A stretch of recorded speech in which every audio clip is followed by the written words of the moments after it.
जय जगन्नाथ बंधु मैंने मु मधुमिता आज आपण नहीं आसी शुभश्री शुभस्मिता मिश्र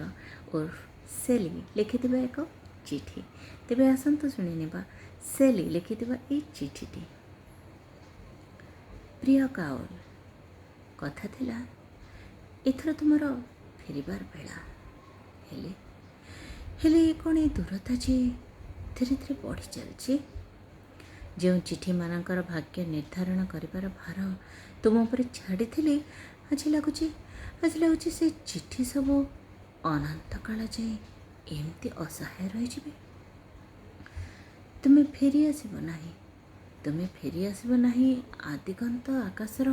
स्वर्णाभ सूर्यक प्रथम किरण साथी मेघवर्ती आकाश सारा तथापि गोटे गोटे हाहाकार लक्ष्य करुच हाँ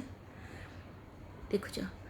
एते सौंदर्य एते सबुजिमा पर भी एक हाहाकारित धूसर पृथ्वीर ढाक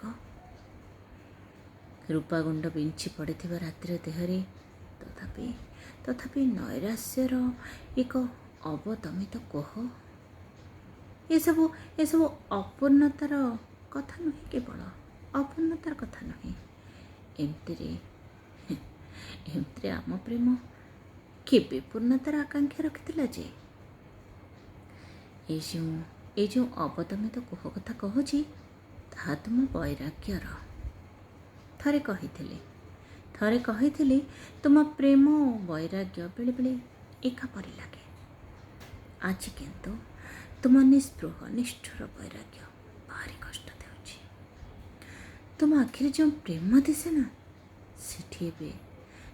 एक स्थिरता मु जाने जे तुम निष्ठुर सन्यासी परी एते निमग्न जे तुम चारि गड़र आबिलता तुमको छुएनी किंतु आज अस्थिरता कहूची तुम्हें वैराग्यर बहल आश्वस्तता तलु जड़े प्रेमिक प्रजापति परी बाहरी आस एवं धरणी रंगर पटुआर आधूसर विवर्ण सन्यासिनी परी दिशुची मत एकांत पसंद किंतु तुम प्रेमर कोलाहल भितर मत सन्यासिनीर एकाग्रता पसंद किंतु तुम चुमार तिलकर सज्जित बेसरी बेले बेले लगुच निज भितर हजि हजि जाऊँ बेले बेले लगुच निज भितर संपूर्ण मरीगले जमते ए हजि जावा आ मरी जावा दुईटी जमती एक बिंदुरे आसी एक परिबोध होउची से बिंदुर ना तुम्हें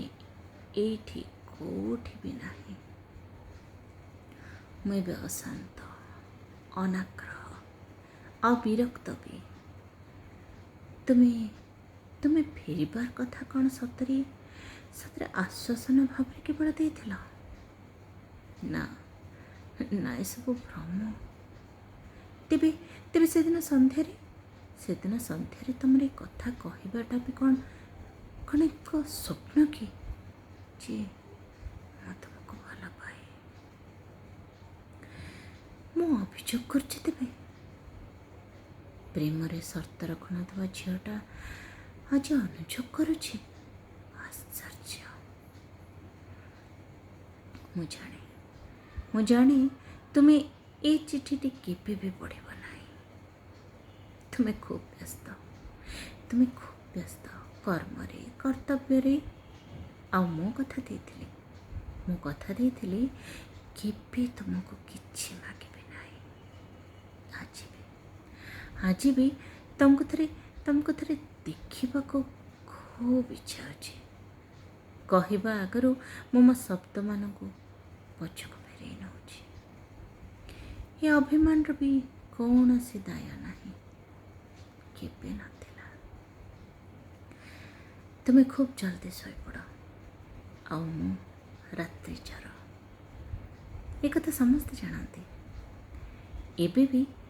तुम्हें शोइथिबा बेले मो शब्द मानक देहरे अभिमान आंकुची जार कौन से संपर्क तुम सहित नथिबो କାଲି ସକାଳ ପାଇଲି। ତମ ପାଖରେ କର୍ମ ଆଉ କର୍ତ୍ତବ୍ୟ ଅଛି, ଆଉ ମୋ ପାଖରେ ଅଛି ଅନନ୍ତ କାଳର ଅଲିଖିତ ଅପେକ୍ଷା। ନିଜର ଏ ନିୟତିକୁ ମାନି ନେଉଛି ଆଉ ଥରେ। ରହିଲି। ଇତି ତୁମର